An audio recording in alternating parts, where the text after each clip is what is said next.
మన ఊర్లలో పెద్ద మనుషులు ఎట్లుంటారోలా మంచిగా పంచలు దోతులు కట్టి తెల్ల అంగేసుకొని ఇట్లా నడుచుకుంటూ పోతుంటే ఏహే రాజులు నడిచినట్టే అనిపిస్తుంది.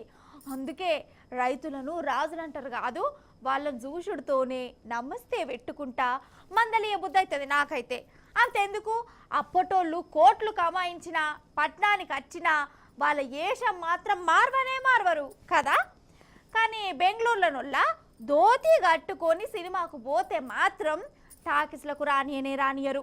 అసలు నన్ను అడిగితే రైతులు కనబడితేనే శీధరించుకుంటారు, కల్జమాకు లెక్క తీసి పడేస్తారు. అసలు వాళ్ళని మనుషులు లెక్క కూడా చూడరు.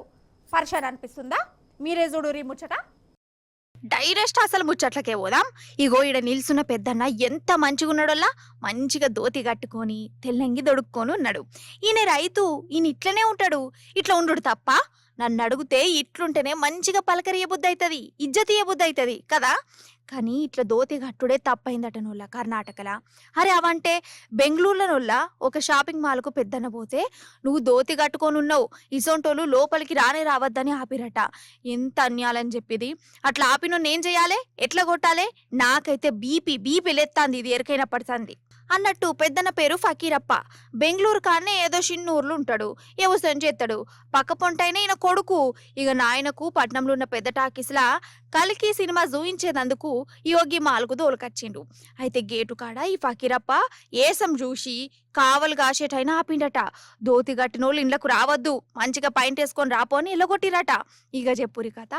అసలు ధోతి కట్టద్దు అనేదందుకు వాడేవుడోల్లా. అరే లాగుల మీద బనిన్ల మీద వస్తే అప్పుడు ఆపిన ఒక అందం సందం మంచిగా నిండుగా తెల్లంగి ధోతి కట్టుకున్నత్తే ఈ మాలోని ముల్లెం పోయింది. రైతునా అని చెప్పిన ఇను లేదట. ఎంత గర్రజుడు వాళ్లకు.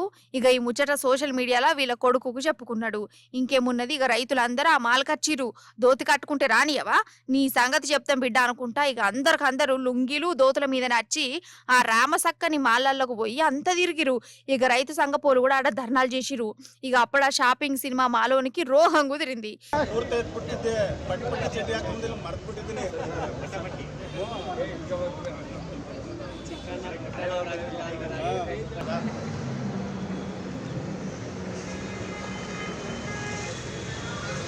ರೈತರಿಗೆ ಜಯವಾಗಲಿ, ರೈತರಿಗೆ ಜಯವಾಗಲಿ, ರೈತರಿಗೆ ಜಯವಾಗಲಿ, ರೈತರಿಗೆ ಜಯವಾಗಲಿ, ರೈತರಿಗೆ ಜಯವಾಗಲಿ, ರೈತರಿಗೆ ಜಯವಾಗಲಿ, ರೈತರಿಗೆ ಜಯವಾಗಲಿ. ఇక బయటకు వచ్చి గద్మలు పట్టుకొని ఏమనుకోకురి, రైతును అట్లా అనుడు తప్పే అని బతలాడు పెట్టిర్రు.